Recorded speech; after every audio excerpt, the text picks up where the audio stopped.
Okay. Yeah. Yeah, there's not a lot out there. There's not a lot out there, but we're hoping, I mean, that's why we're trying to bring more. Yeah. I mean, but I feel like most jurisdictions with source of funds protection, it's like. They're not going cases, like there's not a ton of case law. Okay. Yeah. in ways of shit. Great. Even in places Great. like Illinois, like Chicago, they've had it. I adopted a cat 2 days Yeah. ago. They're still- You what? I adopted a cat 2 days ago. You ended up with a cat. Adopted a cat. Adopted, oh, adopted. Yeah, so. Yeah. Like all the ones the AG projects and so. Right, right. We were kind of the same. And it's we're hard to like, we detect need to that eat, in so we're services eating. too, so Yeah. that makes it even more, Different. it's a more challenging protected class to kind of suss out. Yeah. People don't know. Are we doing this? We're doing this. Right, right. Once people know their rights, It's really, you know, I just need it's to hard to make suss myself out. Yeah. host. You make Lily the host? I That's the whole- can. so like- Or were you gonna hang out for this one and then we'll do it the next time? Is that what the plan was? You can always stay with us. Remy will actually meet with you guys and Better. take you through, Remy or David. Better to do that than to just drop us on it, drop Yeah, no. it I'm not on gonna us tonight, maybe. Yeah. That was really- Hear this. We can't let you go that It's easy. okay, they need, this is good information. You're- Everything's public essential. now, it's fine. Yeah. You are important. Yeah, it was, I think that was all the cases. Recording in progress, me walking around. And we're getting a fellow in the fall. So I worked in the city lot He actually is on Alma County. because I was late. I ended up Board of qualifying for the walk back. He just got elected, recently, like. Would you call it a back- city lot? It's They were doing yeah, on street elections. lot, Yeah, I Mike, think. I think it's Mike on street. Pruitt. Yeah, but he's gonna be also commuting to Richmond. And they're free after 6. He has to live in Alma, Yeah. so for me, I need to use them more often, honestly. that's So the I idea can of use them in the having more garage. capacity, Yeah. Take more cases. Yeah, yeah, yeah. Yeah. And what is this that you were thinking about when we were in I am, just because of, the commute is a Yeah, lot. it's. And then I have a new partner, she's in Richmond too, so it just makes more sense. Yeah. At this point, you know, I like living here though, that's the hard part. Yeah, I like this area. Yeah, it's pretty here, there's so much, I mean, I like Richmond, but it's, Yeah, I'll take the part. oh no, I don't need it, I parked at the courthouse, it's just habits. Nice. When I'm downtown, I go to the courthouse, probably. Cool, And I get the uphill like steps whenever. That's. nice. Welcome. Here for the fair housing conversation? Yes, sir. Awesome, awesome. Thanks for coming. Thanks for having it. I'm sorry a little late. No, it's okay. We're kind of doing a slow rollout, like letting people filter in, so. Do you have folks on Zoom already?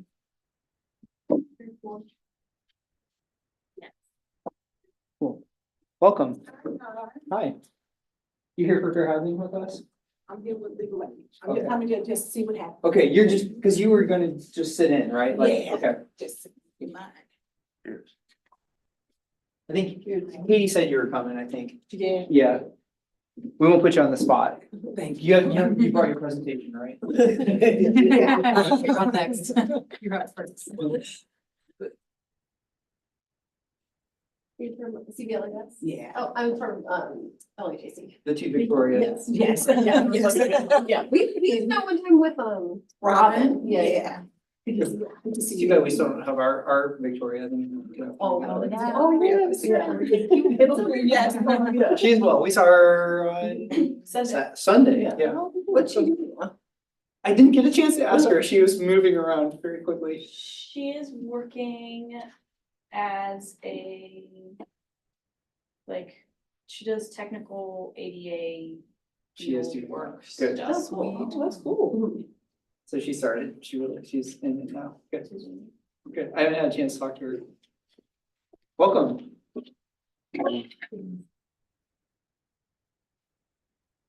We'll give it a few more minutes. Any Zoomers yet?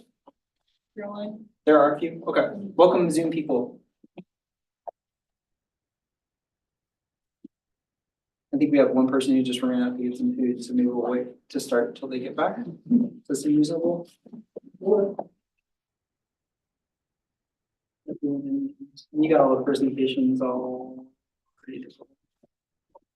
We decided who's going first. We're doing all the magic on screen right now. Is it on a Thursday night market? There was a flower market Yeah, and some agencies were tabling it. I think it's put on by the downtown business folk. It's probably not their actual name. Or we'll hear that.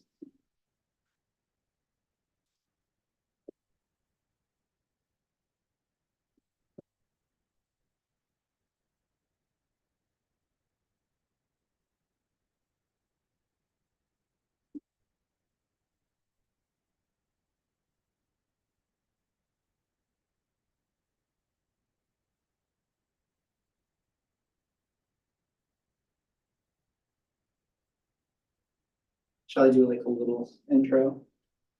Before we get going? Yeah. I think I can. Hey, Lily, before you start, could you just minimize the window part? Just so none of your presentation gets covered. Oh, I do it on this one? Thanks. Oh, wow. So this is the host, this is also on the webinar. Got it. This is the screen we're viewing and my screen is the screen that's sharing. That makes sense, that makes sense. I forget that we have to run both at the same time to get the projection, right, because you're not HDMI cable connected. Got it.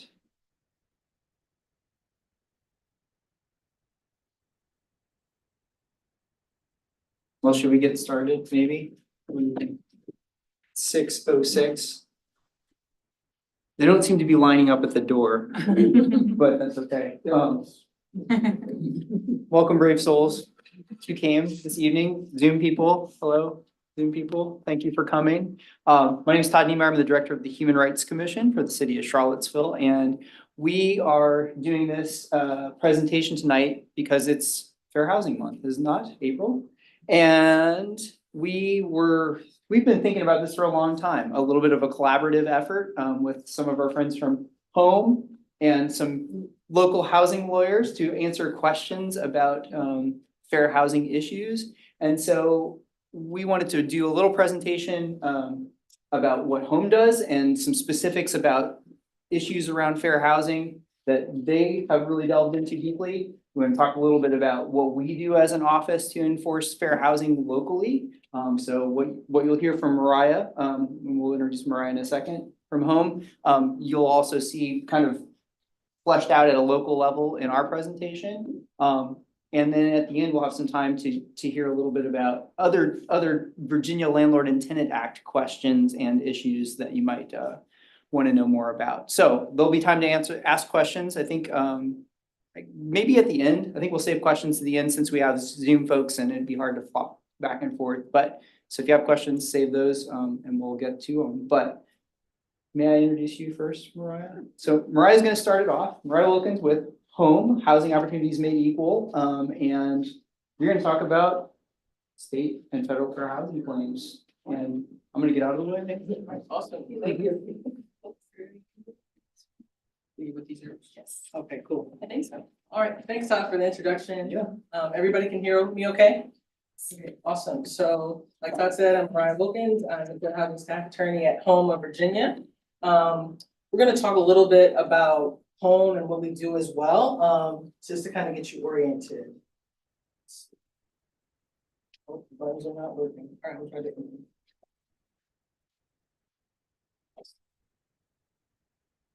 Is it the laptop? Hold on, we'll try this one. Yeah, I think you control it with the laptop. The laptop's not moving it either. Hold on. Uh-oh. Let's see, match this one. Oh.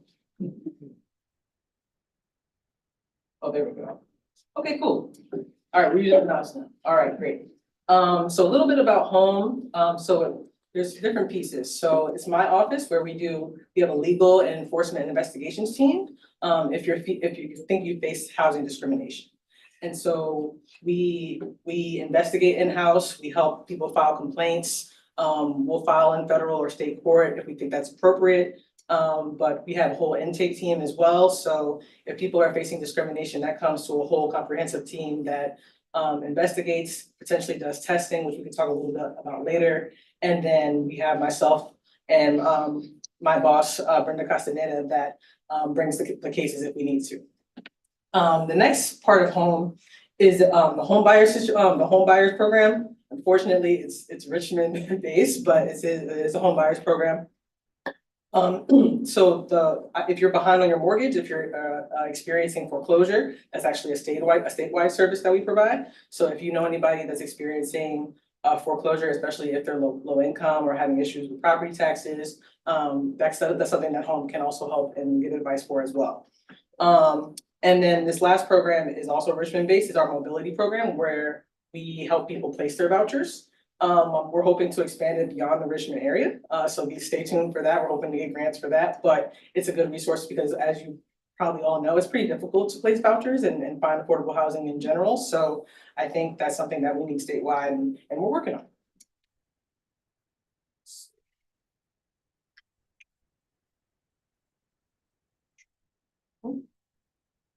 There we go. Okay, so let's talk about the Fair Housing Act and what it means. So it basically means that you cannot be discriminated based on being part of any of the listed protected classes. On I guess your left, yes, on the left is the Virginia Fair Housing Law, and then on the right is the Federal Fair Housing Act. And as you can see, there's some overlap in the protected classes on these lists, but there are some that are specific to Virginia. So for instance, the military status, elderliness, 55 plus, and source of funds, which is vouchers, rent relief, basically any legal type of funds that somebody uses in order to pay their rent, their mortgage, or any kind of other housing provider. And then the Federal Fair Housing Act includes sex, which includes sexual orientation and gender identity. Those protected classes are not spelled out in the Federal Fair Housing Act, but there are opinions by the DOJ and HUD that say that they are inclusive. So that's why they're highlighted in purple, just so you know.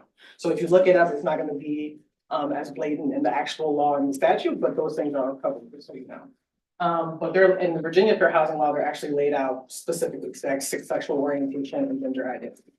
And basically said that you really can't be denied any housing service or denied by a housing service provider or discriminated against based on any of these protected classes or confluence of these protected classes. So like, for instance, there are a lot of people that have overlapping protected classes, like they have are part of like a protected class because of race, disability, and familial status or source of funds.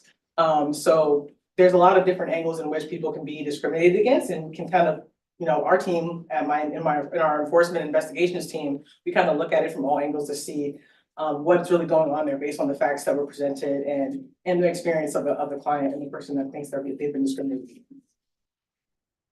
Feel free to put questions in the chat contemporaneously, because you know, if maybe you forget the question, that's okay. We can just go back and look at those questions. Let's see. So what is a prohibited act under the state and federal fair housing laws? So it's generally it's unlawful to discriminate against those in the protected classes by refusing to rent or sell after a bona fide offer, claiming that a unit is not available when it is thereafter made available to another person that's not in a protected class, making or causing to be made, printed, published, or any notice, statement, or advertisement that indicates discrimination on the basis of a protected class. So for instance, no service dogs, or no kids, or what's another example? No vouchers. That's a pretty common one. That's a little bit complicated, but we can talk through the voucher piece a little later. Making housing or housing services available on the basis of a different terms or conditions. An example of that is requiring different documentation for certain services for certain groups of people. For instance, if somebody calls a utility company trying to connect their electricity, and it seems like you're American, you speak English, they only ask that they provide a lease and your address, and that's it. But somebody that has like an accent, sounds like they're from another country, they ask for their passport, they ask for their social security number, treating them differently for the same service. So that's an example of making a housing service like available on a different term or basis, because it could preclude people from actually gaining that service because there's a national origin protection. So you can't be denied housing services based on your national origin, whether you're documented or not. So that's something important, I think, that people don't know. Another thing is refusing to make or permit a reasonable accommodation to a person with a disability. Example, somebody has a service dog and they're like, well, I have a no pet policy, so you can't have a service dog. That's a no-no. They should make a reasonable accommodation, especially if, you know, that service animal is certified, especially if you have the right documentation from like a service provider or somebody that knows that you need that dog, even an emotional support animal. And it doesn't even have to be from a medical doctor. A lot of housing providers ask for it to be from an MD, but that's not a requirement under the law. And so as long as it's somebody that is a service provider, somebody that is in their care, that knows that they need that animal, that should suffice. And we have a lot of fights over that, but the law is very clear and the guidance is very clear. Especially when we look at the HUD guidance and the DOJ guidance. Steering, basically steering people to certain types of housing or to a different property. So like, oh, we don't have voucher holders at this property, but 2 blocks down, we take vouchers. That's a no-no, but very common, a way to keep voucher holders siloed to certain properties. Or for example, oh, we don't do families with children in this property, but you can go over here. That's also a no-no, because that limits the access of housing. And so there are a lot of examples of steering, and it's a pretty common practice, and I've actually filed 2 cases based on steering recently. It's still a common practice. Block busting, this is something that used to happen a lot in the 60s and 70s and 80s. It's basically basically telling people to like not buy in a certain area or to prevent somebody from buying in a certain area because of their race, because a certain group of people are populated in that neighborhood. This is a less common practice nowadays, but it's still possible. Including discriminatory restrictive covenants, basically any requirements that the house or the rental can't be sold to a particular group, a particular protected class, a certain race. You know, this is usually in the context of racial covenants. A lot of them still exist. They're not enforceable, but you know, there's something to look out for if that becomes an issue. I've seen a case about that recently, oddly enough. Denying access or membership to a listing service or other housing service. Same thing, same example as a utility company, like, oh, you don't have a passport, you can't get the gas. It's your landlord to put it in their name. That's not okay. Localities cannot discriminate in services, land use, or housing development on the basis of protected class. I have a case about that, where they're requiring more paperwork and more process as far as for people that are living, that are non-family members that are living in a recovery home.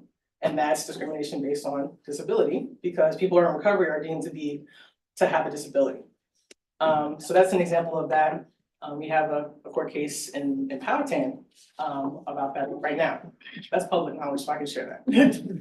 And then also a separate claim, in addition to discrimination, is retaliation for trying to enforce your fair housing rights. So say, you know, they find out that you're working with home and then trying to enforce your fair housing rights, and they try to non-renew your lease or take out your stuff or lock the doors. That's a separate fair housing claim that we can bring. So even if their initial fair housing claim wasn't, there's not enough evidence for it or circumstantial, that is a separate claim. So that's something good to know if you come across a fair housing issue.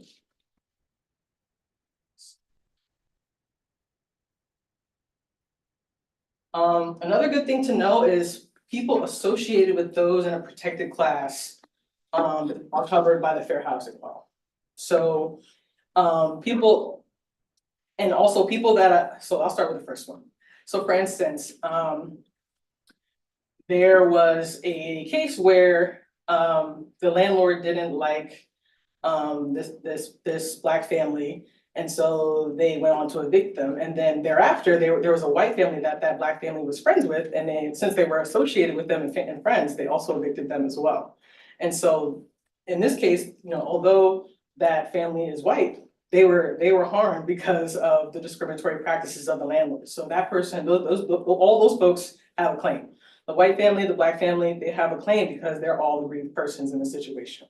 And it's also under the kind of idea that we have the right to live in an inclusive, non-discriminatory, integrated society. That's kind of like the whole like, I guess, legal,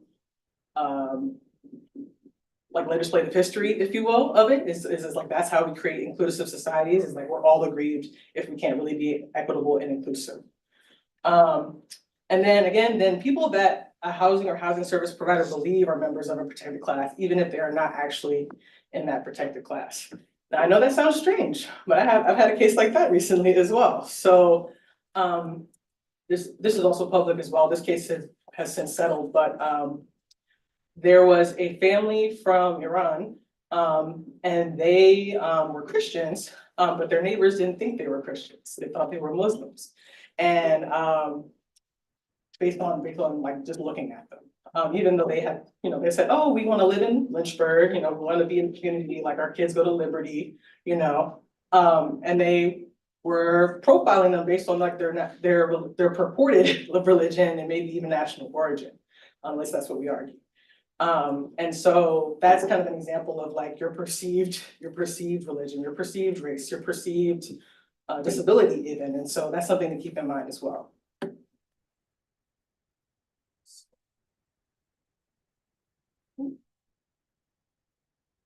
Okay, so who does the fair housing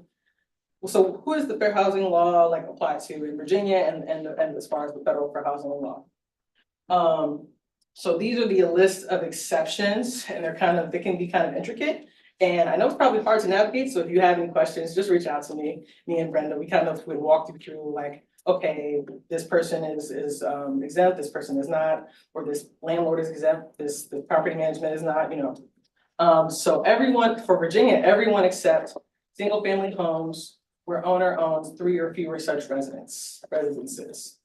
And they are not using an agent, broker, realtor, or salesperson, etc.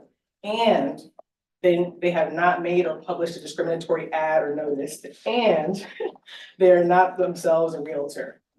And then the last one that's on its own, rooms and dwellings containing 4 or fewer units where 1 unit is owner occupied, which they call the Miss Murphy exception. Basically, like a little old lady, she should be able to choose who she lives with if she's trying to rent out her rooms, and that's kind of why that exception exists, is like protect the small little lady that's like trying to rent out the rooms kind of thing. And that's why that exception exists. Which I get it, but okay. And then source of funds exceptions are different. That's a whole different slide, so we'll get to that. There are no exceptions for making discriminatory statements or advertisements. So you really, no matter how many units there are, no matter if you're Miss Murphy, you just can't make discriminatory statements or advertisements. So the federal fair housing law is pretty similar. And the length, but in Virginia, there's more specificity around realtors and brokers and stuff to kind of add additional protections in some ways.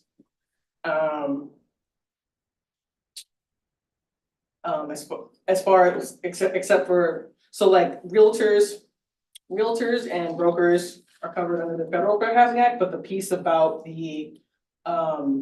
and they are not realtors themselves is actually a small distinction that can kind of create a better, more opportunity to bring more cases under the Virginia Fair Housing Law because of that additional piece. Because a lot of folks that are wholesalers or are trying to rent out houses are also realtors too, so that kind of closes some of the loopholes, I would say.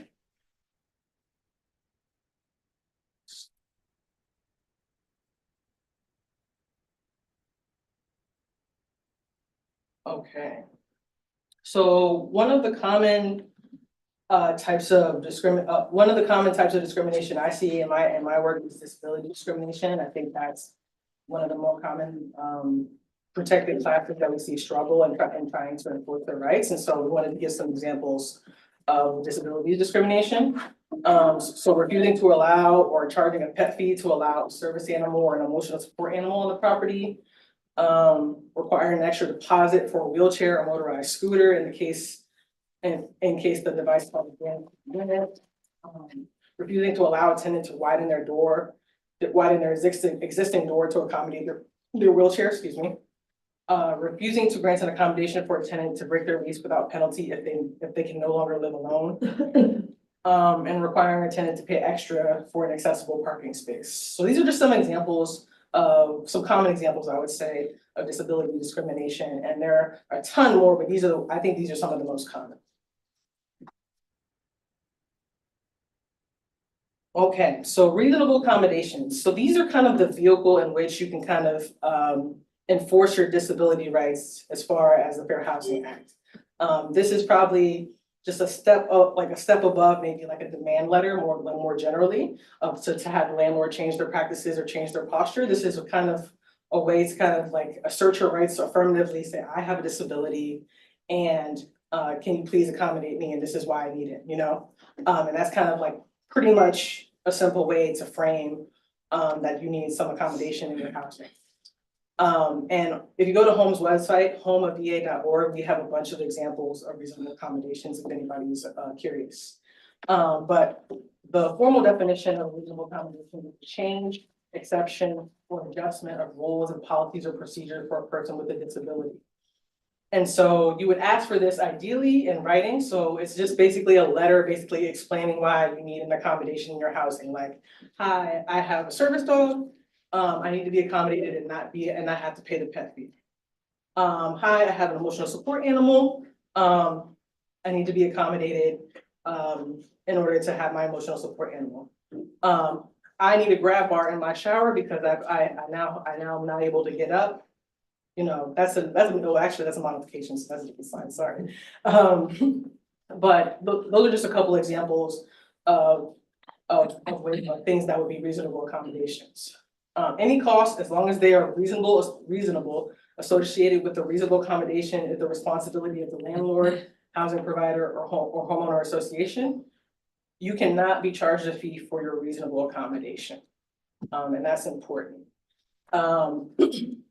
For instance, there was a tenant that needed to move to a different unit because there were factors in their unit that were triggering their disability.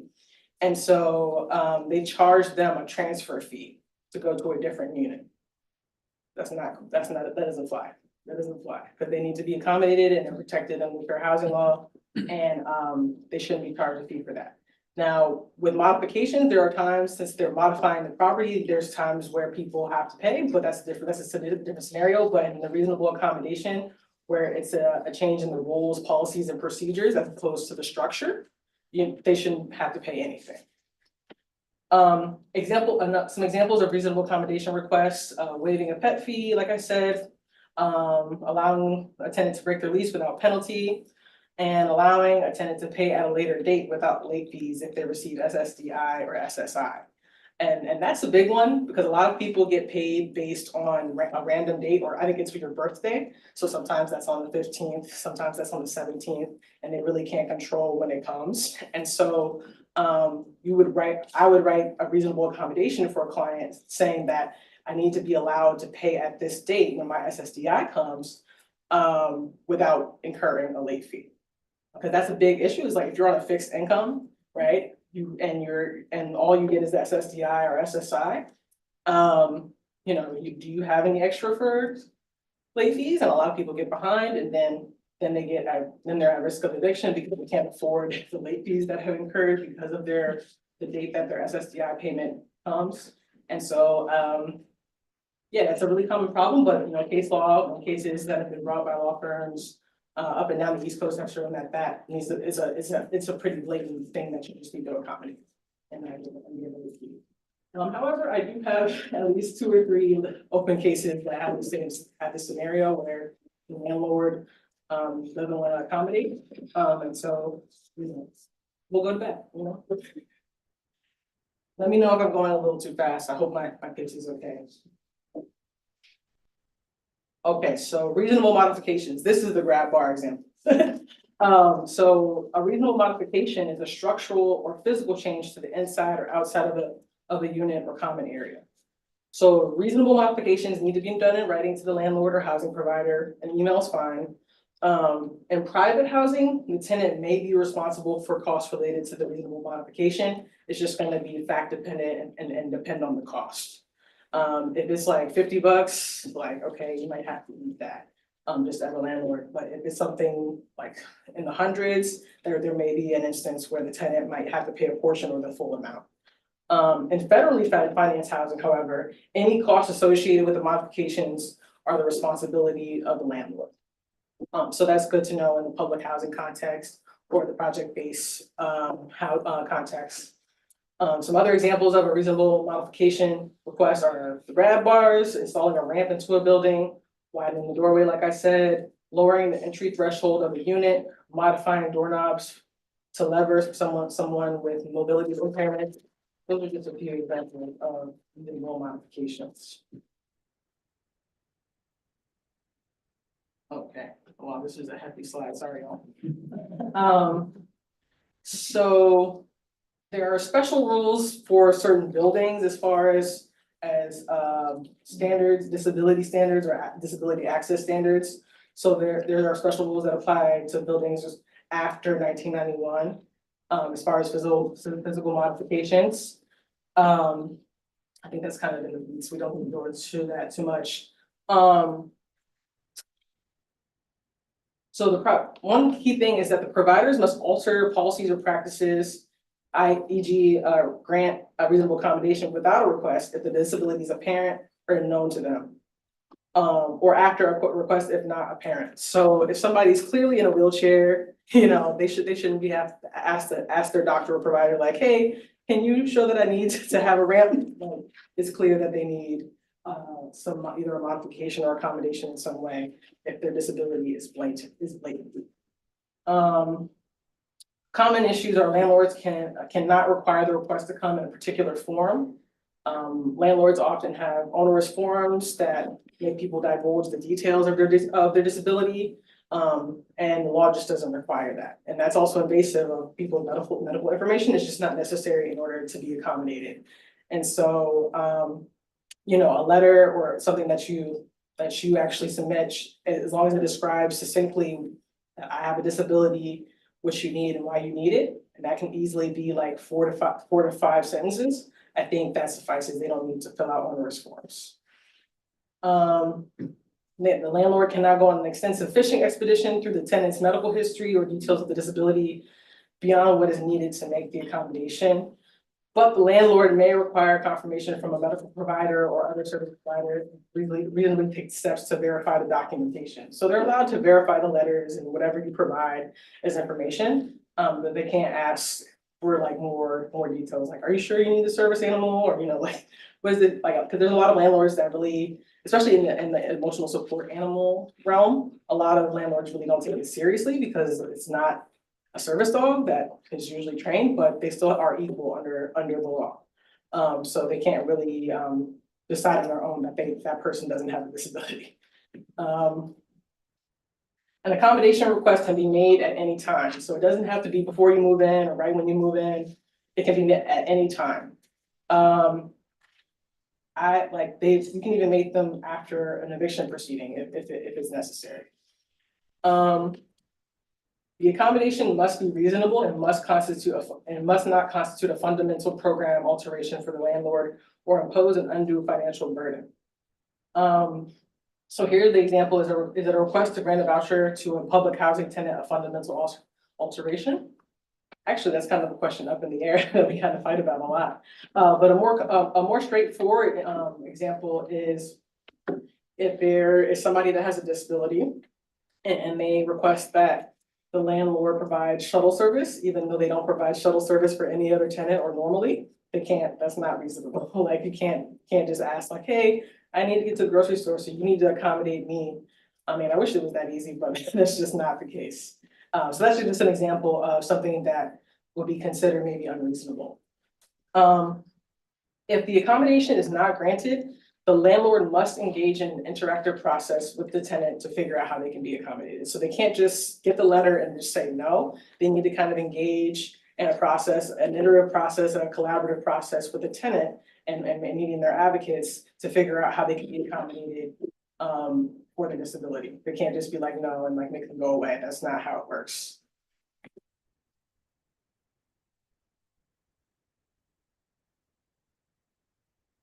Okay. So this is a funny picture because this is somebody that actually lives in the Hampton Roads area, and this is their emotional support emu. And so, and this guy, it was actually a city ordinance that kind of restricted the animal breeds and pets and stuff like that. And he won, with this is his emotional support emu.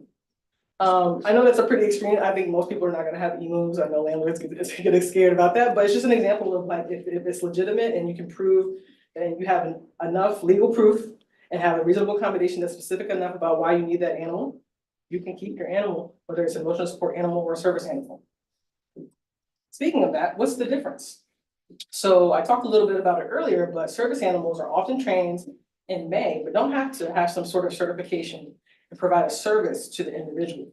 Whereas an emotional support animal, does not need to have any certification or special skills or trainings. They can just be a cat that just sits on you, on your chest for your anxiety, you know, like that's a pretty common one. And so as far as emotional support animals, I think that there's usually like a social worker or a therapist that usually signs off on those. It doesn't have to be a medical doctor like I talked about earlier.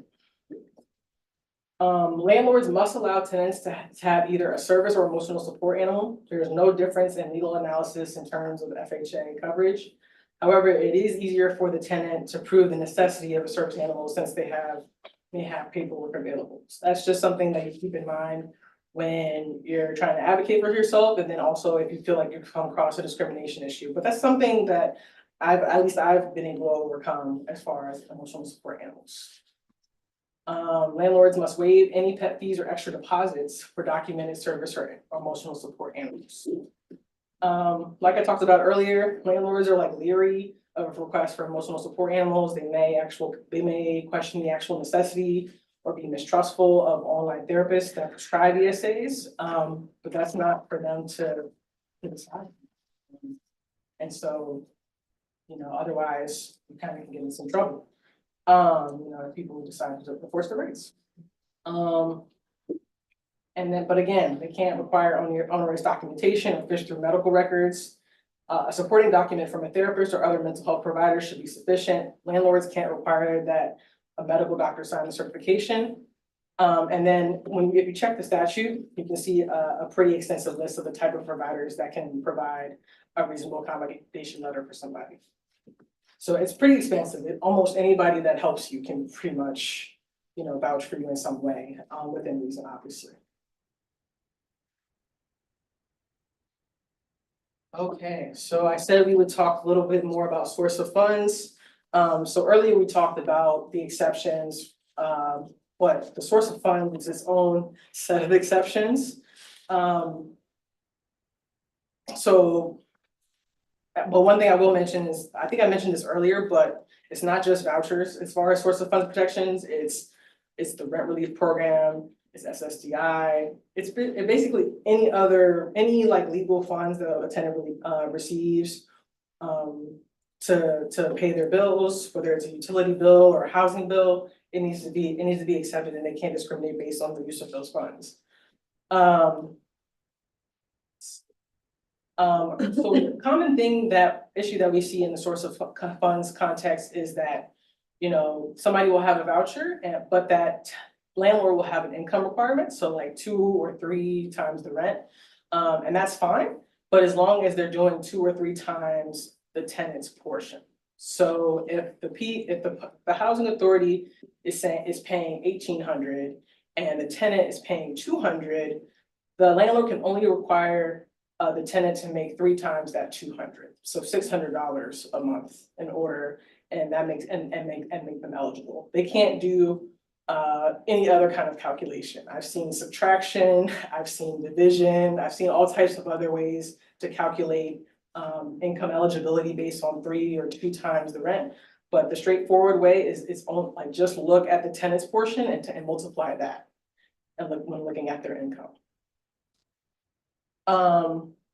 Other source of funds issues that may come up: refusing to deal with particular agencies that provide assistance, like social services, eviction prevention.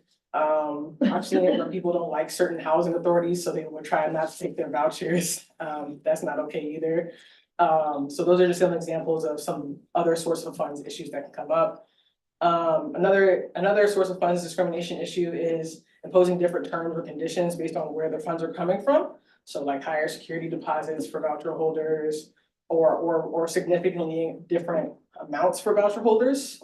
We've seen that recently where a one bedroom is $800 for a voucher holder, but then it's like $1,700 for a voucher holder just because the payment standard works out where they can get more money from that housing authority to kind of take advantage of that person having a subsidy and take advantage of the government in some ways too. So that's a common issue. Shorter lease, that's a really common one because most programs, especially voucher program, they require a 12-month lease in order to attach a voucher. So a lot of housing providers will try to offer voucher holders only 6 or 9 month leases, knowing that they can't lease up that way. Or requiring a co-signer.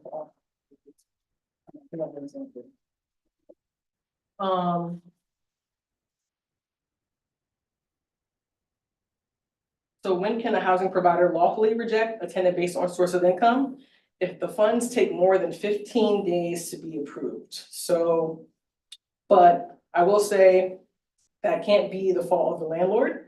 If they just stop responding to the housing provider or the tenant, and then the time, the 15 days told, that's not allowed. They still have to be proactively engaging with the tenant and or housing authority.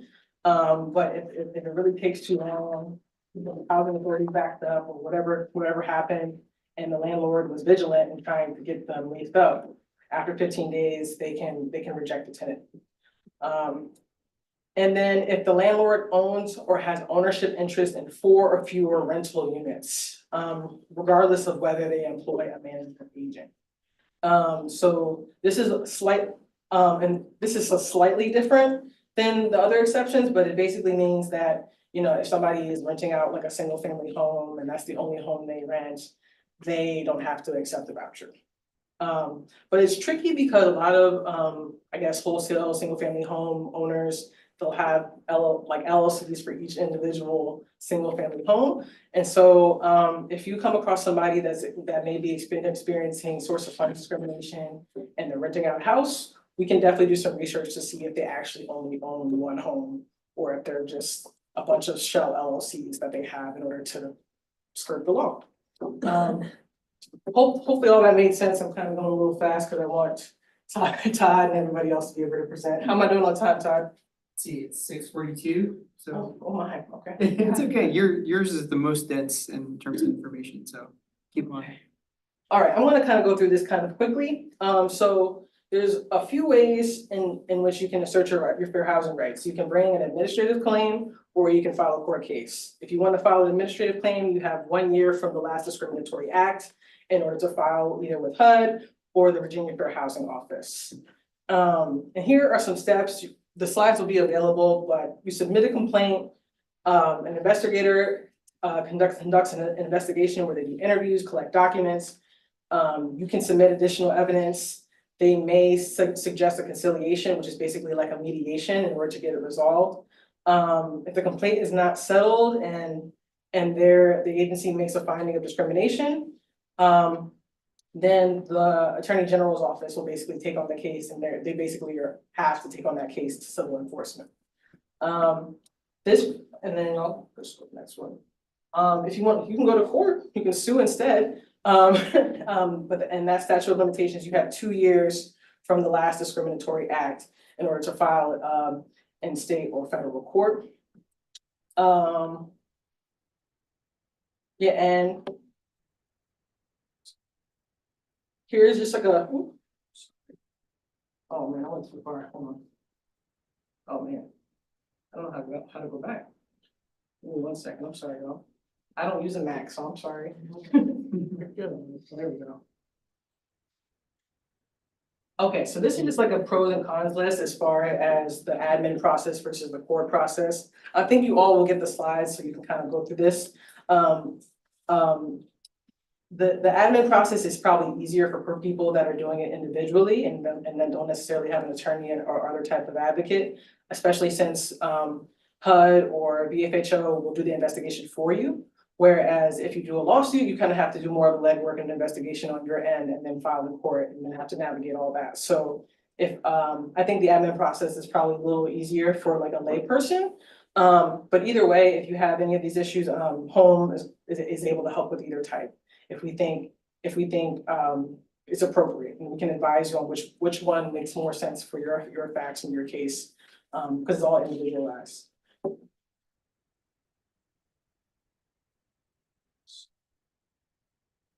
You can do both. If you're feeling, feeling frisky, you can do both. And so in other areas of law, you have to do the admin process first. And then if that doesn't pan out, you can go to court. And with the Fair Housing Act, you don't have to do that. You can have a parallel admin complaint and file in court at the same time. You can do court first and admin later. You can do it any way you want, which gives you a lot of flexibility, and it can be strategic to have both, to see where you can get the best outcome.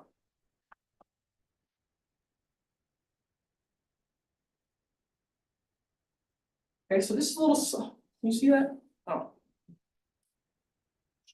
Why is it not? Oh, that's so weird. Not advancing.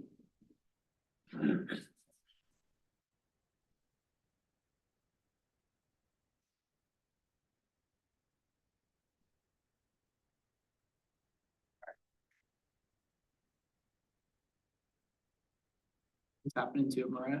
Zoom is trying to reconnect. Oh, it disconnected. It is connected, okay. Okay. Well, I think that's like the, oh, It's back. okay. I just gotta get the presentation back. But that's basically all I had to present. It was just a summary slide that was left. Thank you for your time. Hopefully I didn't ramble too much, but any questions before you transition to Todd? Maybe one or two? Okay. I'm curious about the property owners using like shell companies, so different LLCs. Do we have an idea of like how often that happens and on what scale? Very often on large scale, but it's hard to detect, right? Yeah. We have a couple cases that we're investigating that kind of implicate the shell company issue, specifically with like rent to own homes. And so it's pretty common, but we're able to connect the dots because we have some software that helps us research like connected LLCs. I wish the public had access to that, but if you have any concerns about that, please come to home and we can kind of see how many properties this owner or property management actually is that interacting with. Hope it helps. Step back. Thanks, y'all.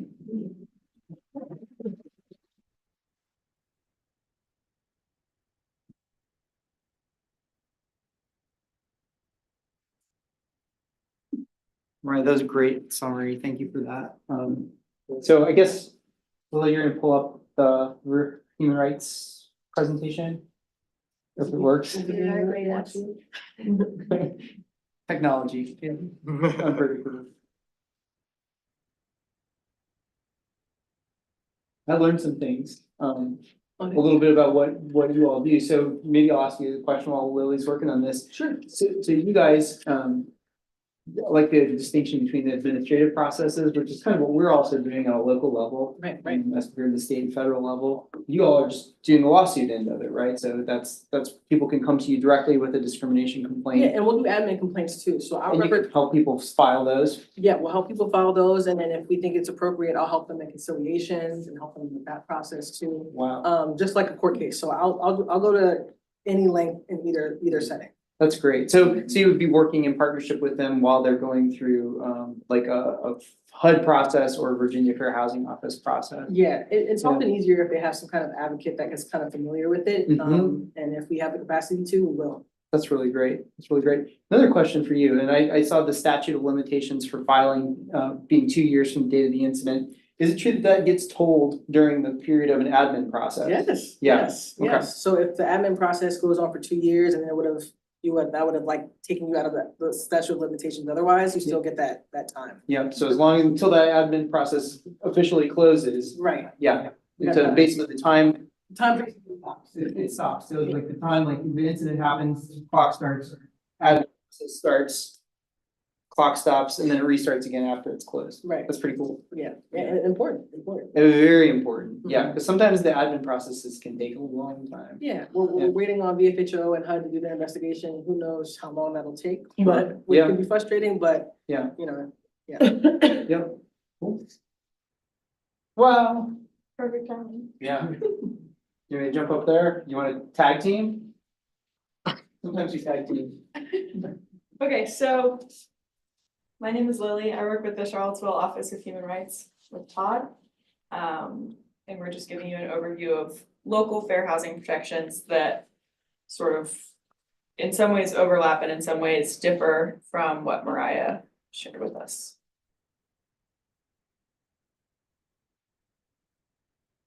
How are you advancing? just with the mouse pad on the computer, on the Mac. Yeah, it sucks. Okay. Okay. We'll figure it out. So we're going to talk to you about the Charlottesville Human Rights Ordinance, which is our city ordinance that codifies those state and federal protections that Mariah went over. And talk about how you can address any human rights violations or unlawful discrimination in housing and other areas locally.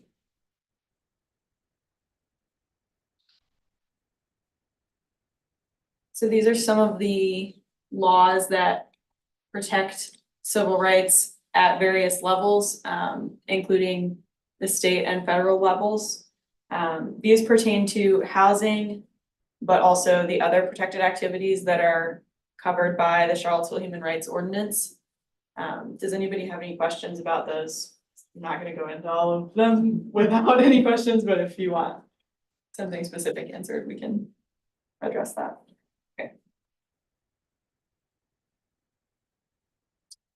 So the city council passed the Charlottesville Human Rights Ordinance in 2013. And what the Human Rights Ordinance does is establishes our office and the Human Rights Commission, which is a volunteer body of 9 members appointed by council. And it articulates who is protected by law and which, spoiler, it's pretty much all of us, but and also what activities you are protected from discrimination in while you're engaging in them.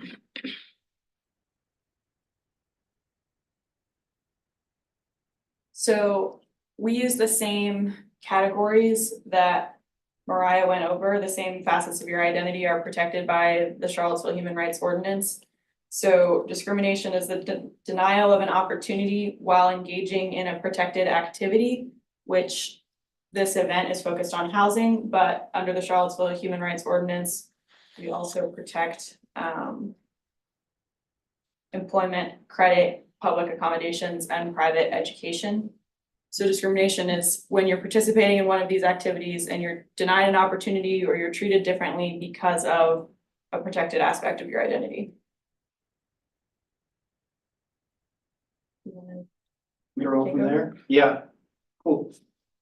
I can keep doing the slides. Yes, because I don't think I understand how to do that.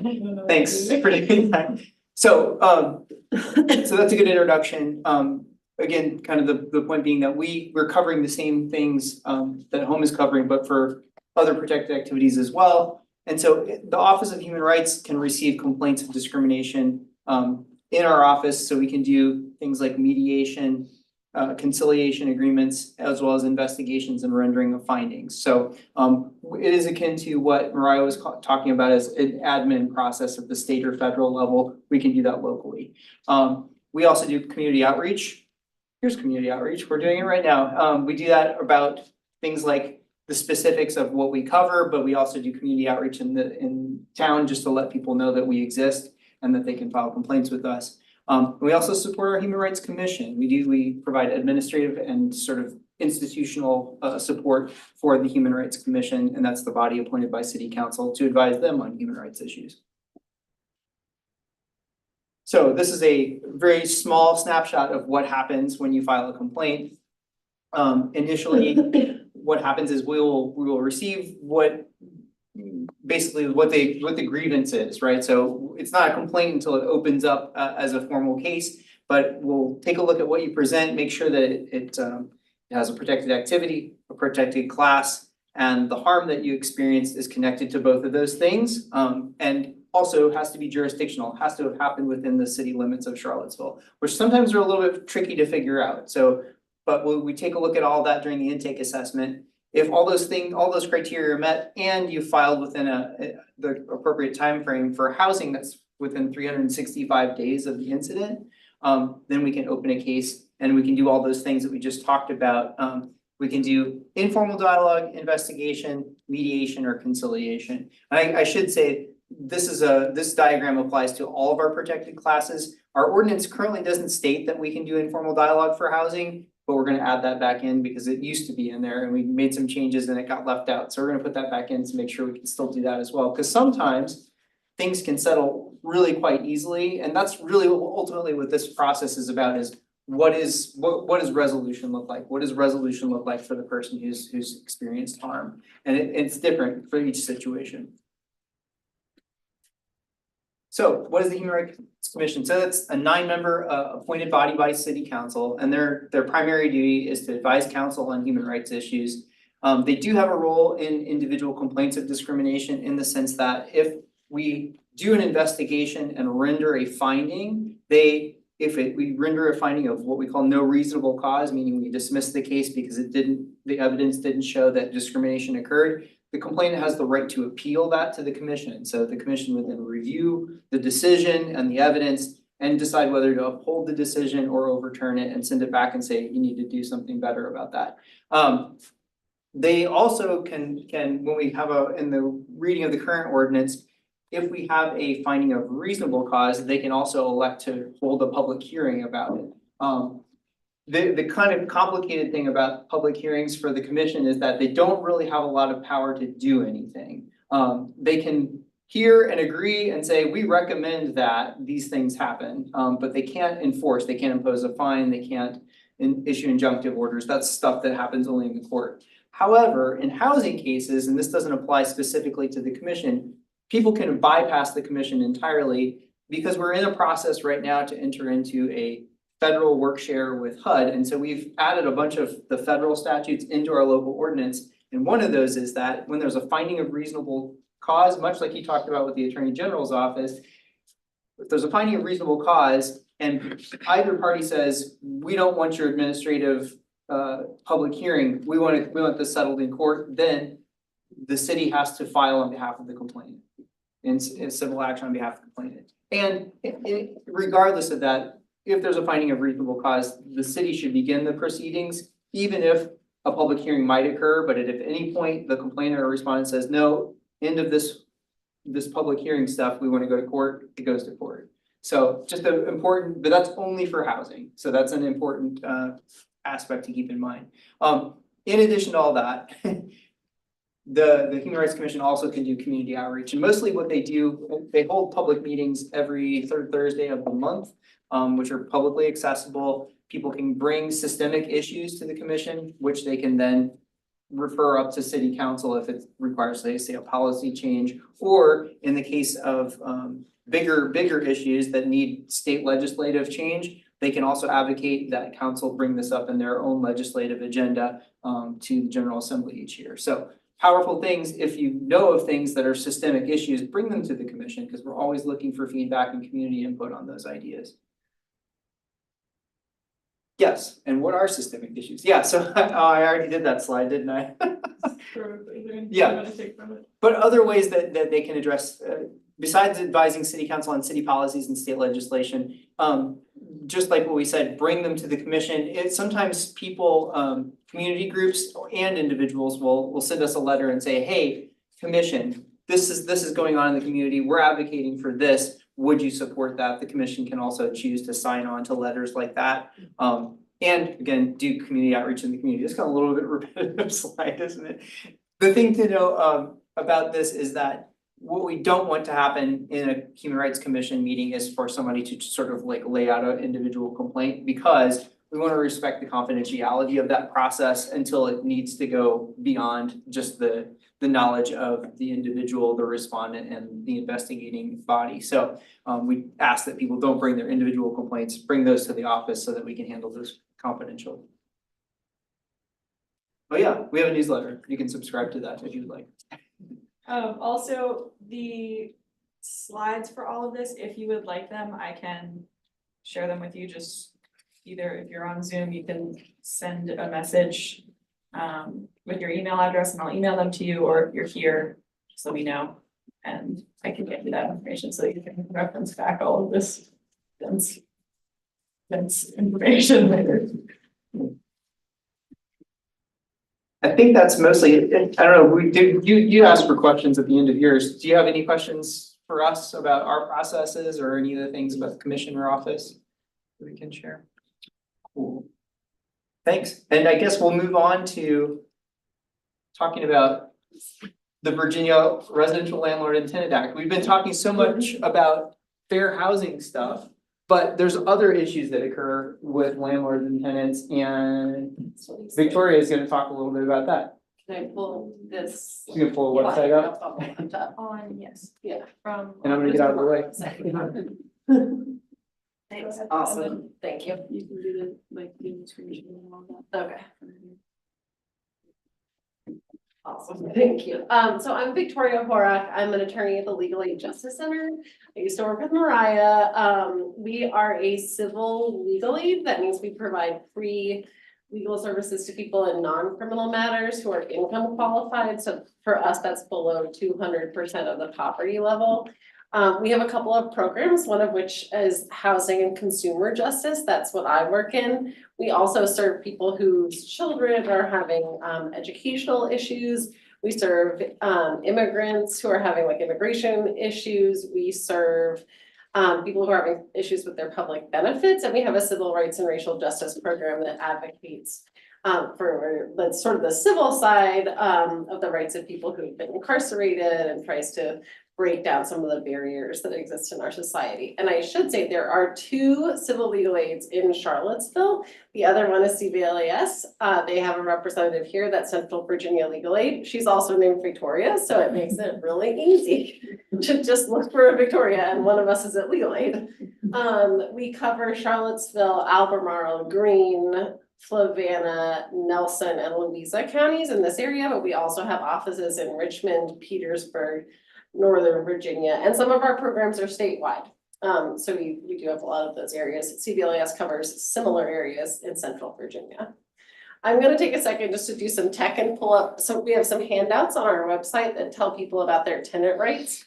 And I'm gonna just real quickly go over one of them and then happy to answer any questions about landlord tenant law.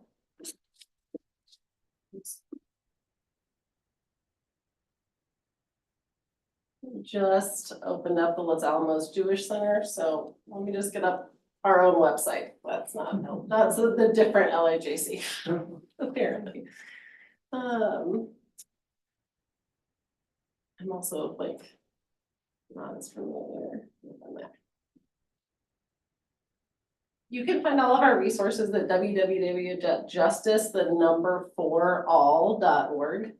That brings up a lot of resources.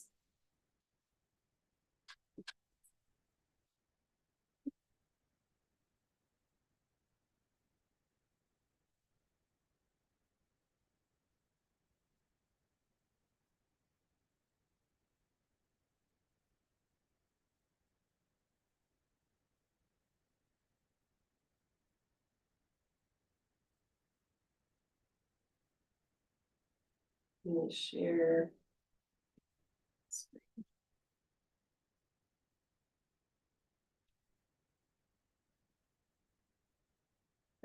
Okay. So I'm just gonna go over quickly tenant rights in Virginia, and we've been talking about the state and federal fair housing laws, which are like amazing linchpin civil rights statutes that are worth celebrating all year, including in this Fair Housing Month. And I'm gonna talk about Virginia landlord tenant law, which is not as awesome, but it exists. And so we need to know about it. It's just a little bit less friendly to tenants than some of those civil rights statutes that we were talking about. So the rights that I'm gonna go over apply to all tenants in the state of Virginia. Where can you find information about your rights as a tenant? So the first place to go is actually just your lease agreement with your landlord. In Virginia, landlords are required to offer a written lease agreement. If they don't offer tenants a written lease agreement, there's like a statutory lease that's in the law. The law that governs landlord-tenant relationships in Virginia is called the Virginia Residential Landlord-Tenant Act. And I'll go over, there are a few types of tenancies that have some additional protections as well, but the VRLTA, as we call it, the Virginia Residential Landlord-Tenant Act, governs all tenancies. So if your landlord doesn't offer you a written lease, there is a special lease that's just like laid out there in the law. The lease is a good place to look for all of your rights as a tenant, the obligations of the landlord, but also responsibilities of the tenant. Often there are weird rules buried somewhere in the lease. Another thing that we really encourage people to look very closely at is the fees that are in their leases. It's very common, especially now with more corporate landlords, to have like dozens of pages of addendum that are attached to the back of a lease agreement. And they're gonna have fees that aren't in that upfront rent total. So we really want tenants to be very aware of that. We regularly see people's rent, it sort of says one thing on the front and then it's actually like $100 or more more based on the fees that are in the back. Some of those fees are limited by state law or federal law. For state law, for instance, late fees are capped at 10% of the monthly rent amount or the total that the person owes, whichever is lower. There is going to be a law, I think, that will go into effect July 1 that will make it a little easier to figure out like that total amount that you owe. Some of it's going to have to be on the first page, unless it's something that you end up having to pay later on in the tenancy, but everything should have to be on the first page. But right now, if you are a tenant, you got to look through that whole lease agreement and they can be pretty lengthy. The other thing to look for is just like who pays utilities. That's a thing a lot of people want to know about their lease. That's going to be in the lease agreement and how the utilities are paid, and the landlord has to say it explicitly if they're going to pass on those costs. And then guest policies. Often landlords have guest policies that their tenants may not be aware of. The next thing I'm going to talk about is repairs and conditions. This is probably one of the biggest issues we hear about from tenants. It's hard to find housing. There's a shortage, and I think a lot of landlords take advantage of that. Many keep up their places really nicely. In legal aid, we tend to see the ones who don't, and many people are living in like less than habitable conditions. Unfortunately, this is an area of Virginia law that makes it really hard for tenants to get relief when they're living in bad conditions. There are a couple things to do. So let's say you're in an apartment and there's a roaches, something along those lines. The first thing to do is always report it to the landlord in writing. That's going to be your first step with any issue about conditions with the landlord. The landlords in Virginia are required to maintain fit and habitable housing.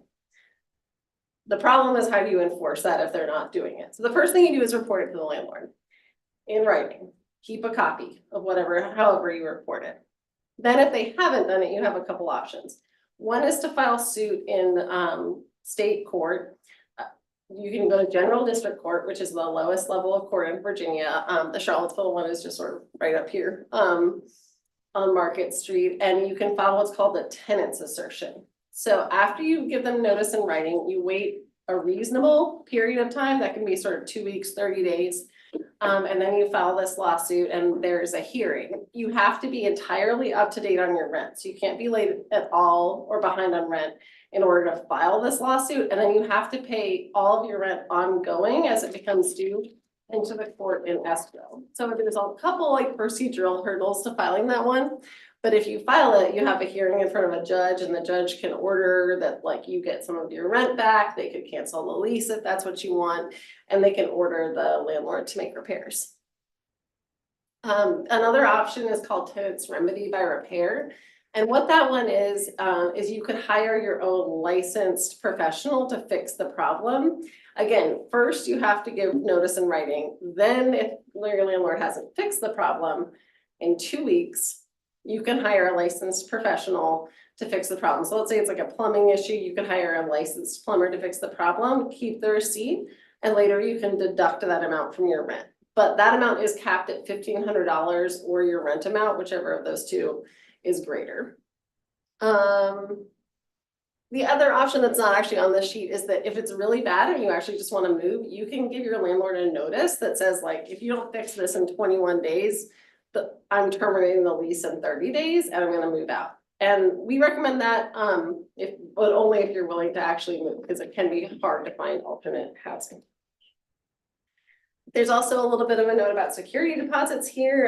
After your lease ends, provide, a forwarding address to your landlord, and they have 45 days to either return your security deposit or give you an itemized list of how they used it. Let's go down a little bit. It's a violation of your lease to move out early, so you have to look at the terms if you want to break a lease. If you want to move out before your lease term, we encourage negotiating with your landlord. Often, especially bigger landlords are fine with that. There's someone else who's going to want to rent the apartment. But you're technically on the hook for all that rent under your lease, except that your landlord is obligated to try to find another person. So often landlords will threaten like, we're going to charge you for the rest of the year. But really, they can only charge you until they find another tenant. But it's still good to try to like give your landlord notice, whatever notice is required under your lease. And negotiate that rather than just leaving.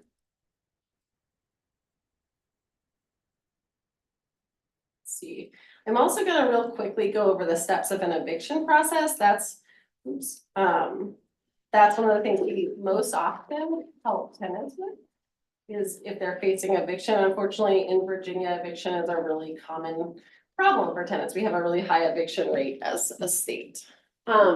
So the first thing to know is that your landlord has to take you to court before they evict you. There's no such thing as what's called self-help eviction, like just showing up and changing the locks. That can't happen. If that happens, you can file suit against the landlord and get $5,000 in what are called statutory damages, which means it's not related to what happened to you. It's just sort of a penalty if the landlord locks you out. So the landlord has to go to court and they have to give you a notice in writing about why they're trying to evict you before going to court. Some of the common reasons, the most common one is not paying rent. So if you're not paying the rent or your landlord thinks you're not paying the rent, they have to give you what's called a pay or quit notice that says you have 5 days to pay this amount or we're going to take you to court. If you pay everything but what it says on the notice in 5 days, they can't take you to court. If you don't pay it, after the 5 days, they can file what's called an unlawful detainer in general district court, and you would get what's called a summons for unlawful detainer on your door, usually comes from the sheriff. And that gives you a first court date. Other reasons people face eviction, one is like just doing something like minor that violates your lease, that's what's called remediable or something you can fix. That might be like having a dog in violation of your lease, and then they have to send you what's called a 2130, and that's like a warning notice. It says like, if you don't get rid of the dog in 21 days, we're going to terminate the lease in 30, and after those 30 days, they can file an eviction. They also can evict people for criminal activity or activity that threatens health and safety. Those can be immediate notices, so they can immediately terminate the lease if they think like a crime, like a violent crime has occurred, not just a small, like you wrote a bad check inside your apartment, not that kind of thing, but something that threatens health and safety. The landlord can immediately terminate the lease. They still have to go to court though, even though that says immediate termination. And then if it's something that can't be corrected, they can just give a notice that says in 30 days the lease ends. And landlords in Virginia have no obligation to renew a lease. So another thing is they can just decide not to renew it. I mean, if you stay longer, the landlord could take you to court to try to evict you for that reason. I'll run through these like pretty quickly because I want to have time for questions, and we want to focus on a lot of the fair housing things today. When you get a summons for unlawful detainer, or when a tenant gets a summons, up in the corner of it, it's going to have what's called a return date. That's your first court date. It's not a trial. That's the first date you have an opportunity to challenge your eviction in court, you say like, I wanna challenge this, I don't agree with the amount I owe, I don't agree I did this. You know, I don't wanna be evicted. If you miss that court date, you lose by default. And unfortunately, that's what happens in a lot of the cases across Virginia. So we always encourage people, whatever that court date is, no matter what the property manager or anybody tells tenants, go to court on that court date. If they disagree with the eviction, request a trial. If it's a non-payment eviction, you can also pay everything you owe before that court date and the case has to be dismissed. Complicating factor is knowing exactly how much you owe, because by that point, the landlord may have added on the court costs, which usually run somewhere between like $60 and $72. The landlord may have added on like some of their attorney's fees to the amount of money. So you usually have to reach out to the landlord themselves or ask their attorney exactly how much you have to pay at that point to avoid eviction.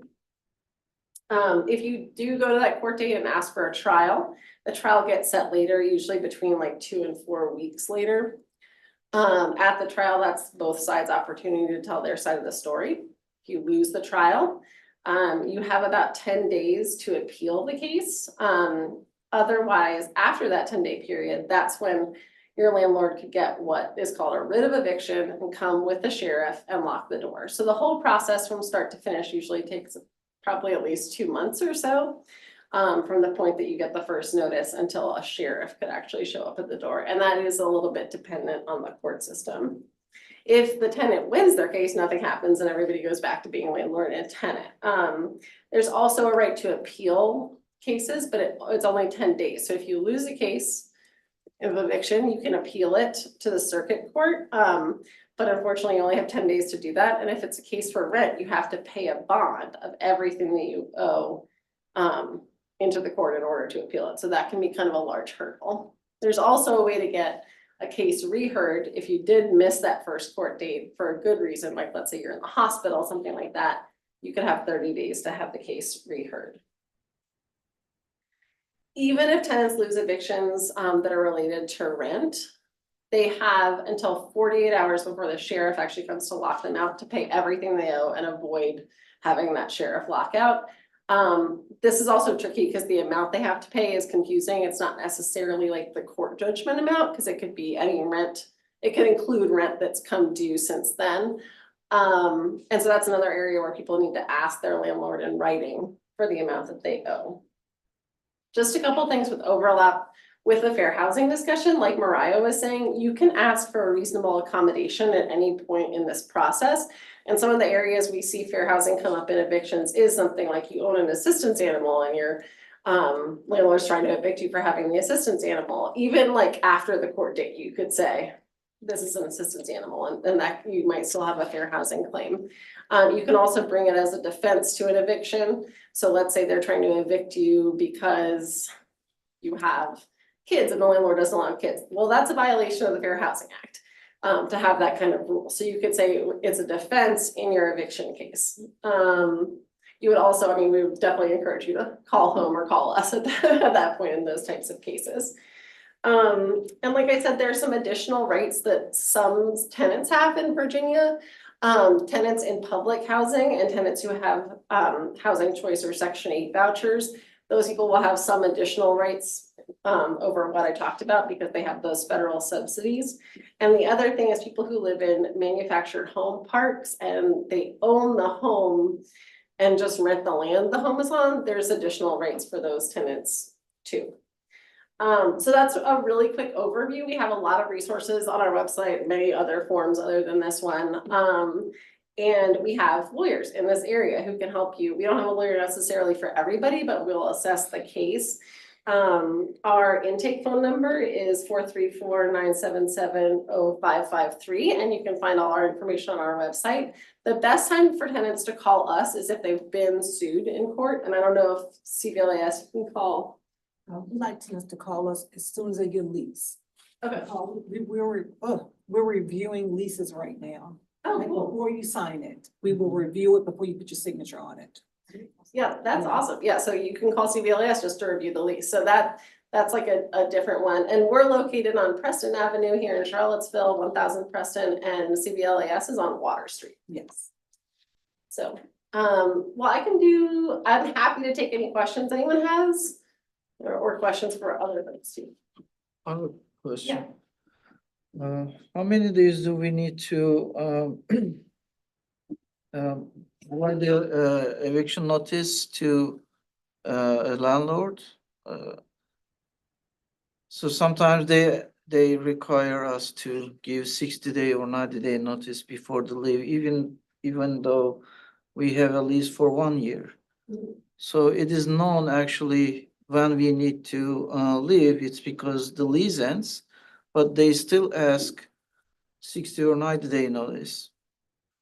Is there any, That's a really good question. So whatever term, the state law is that like whatever term your lease is, you usually have to give that amount of notice. So if it's like you had a weekly lease, no one has a weekly lease, but if you had that, you'd have to give a week's notice. Under state law, you'd have to give 30 days notice.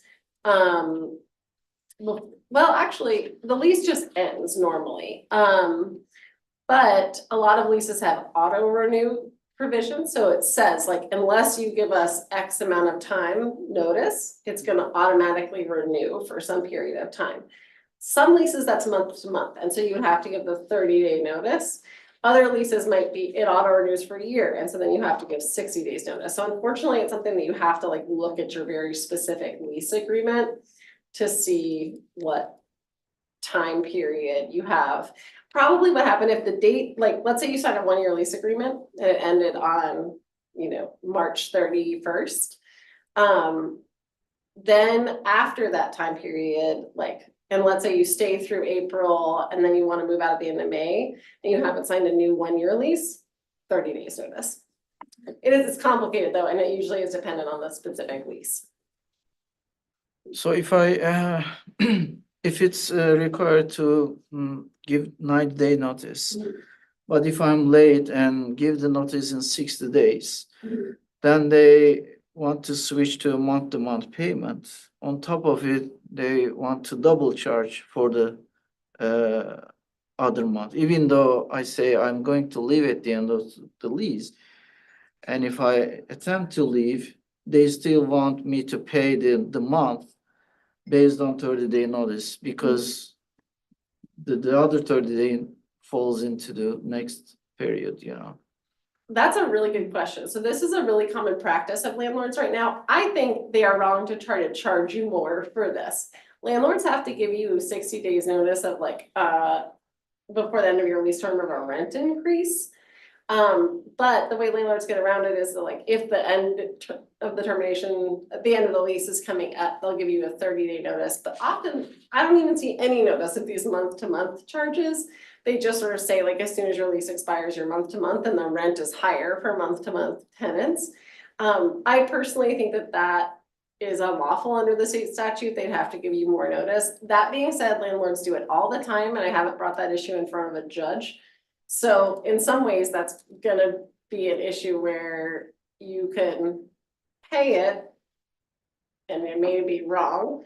You could not pay it and, call a legal aid and try to challenge it. But unfortunately, it's a real gray area. And that might be a situation where you want to call CBLAS and ask for them to look over the lease. Thank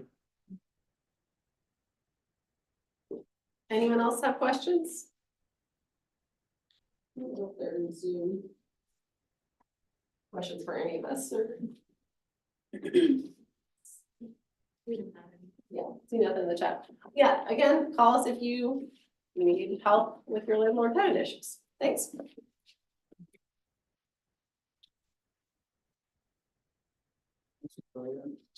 Well, thanks everybody who came, both to our in-person presentation and those of you on Zoom. How many people were on Zoom, Caroline? We had 4. 4, that's great, wonderful.